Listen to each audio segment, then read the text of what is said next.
এখন যাচ্ছি টাঙ্গাইল মহাসড়কে, সেখানে আছেন স্টাফ করেসপন্ডেন্ট মোহাম্মদ হোসেন।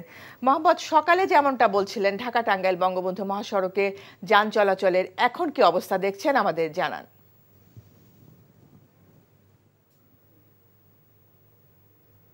ফারজানা, আপনি যেমনটি বলছিলেন এই মহাসড়কে কিন্তু বেলা যতই গড়াচ্ছে ততই কিন্তু যানবাহনের সংখ্যা বৃদ্ধি পাচ্ছে।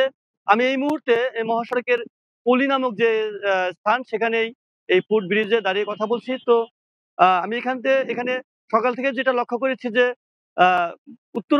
উত্তরবঙ্গ গামী যে যানবাহনগুলো, সেই যানবাহনের সংখ্যা কিন্তু বৃদ্ধি পাচ্ছে এবং শুধু দূরপাল্লা বাস নয়, সাথে পণ্যবাহী ট্রাকেও কিন্তু মানুষ যাচ্ছে এবং ব্যক্তিগত গাড়িতেও মানুষ যাচ্ছে এবং প্রচুর সংখ্যক মোটরসাইকেলও গাড়ি যাচ্ছে। এখন জন্ম সনদ দিয়ে খোলো বিকাশ স্টুডেন্ট অ্যাকাউন্ট, নিজের বিকাশ নিজে কর। আমি আরেকটি তথ্য আপনাকে জানিয়ে রাখতে চাই যে আমি কথা বলেছি উত্তরবঙ্গগামী বেশ কয়েকজন যাত্রীর সাথে। তারা আমাকে যেমনটি জানিয়েছেন যে ঢাকার যে বেশ কিছু বাস টার্মিনাল রয়েছে, Saidabad bus terminal, Gabtoli bus terminal, Mohakhali bus terminal, এই সমস্ত বাস টার্মিনালে কিন্তু উত্তরবঙ্গগামী প্রচুর সংখ্যক মানুষ রয়েছে যারা ঈদে ঘরমুখ, কিন্তু তারা কাঙ্ক্ষিত বাস না পেয়ে কিন্তু তারা বিভিন্ন ট্রাকে, পিক আপ ভ্যানে তারা বাড়ি ফিরছে।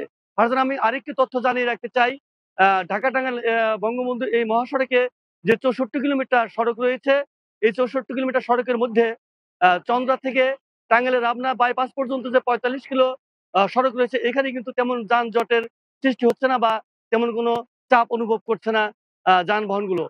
কিন্তু রাবনা থেকে এলাঙ্গা পর্যন্ত যে 7 কিলোমিটার সড়ক রয়েছে, এখানেই কিন্তু যত চাপ এবং এখানেই কিন্তু থেমে থেমে যানজট চলাচল করছে এবং এলাঙ্গা থেকে বঙ্গবন্ধু সেতু পূর্ব পর্যন্ত যানজটের যানবাহনের তেমন কোনো চাপ অনুভব করা হচ্ছে না।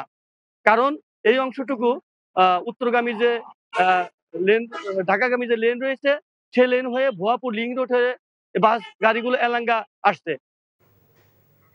এখন জন্ম সনদ দিয়ে খোলো বিকাশ স্টুডেন্ট অ্যাকাউন্ট, নিজের বিকাশ নিজে কর।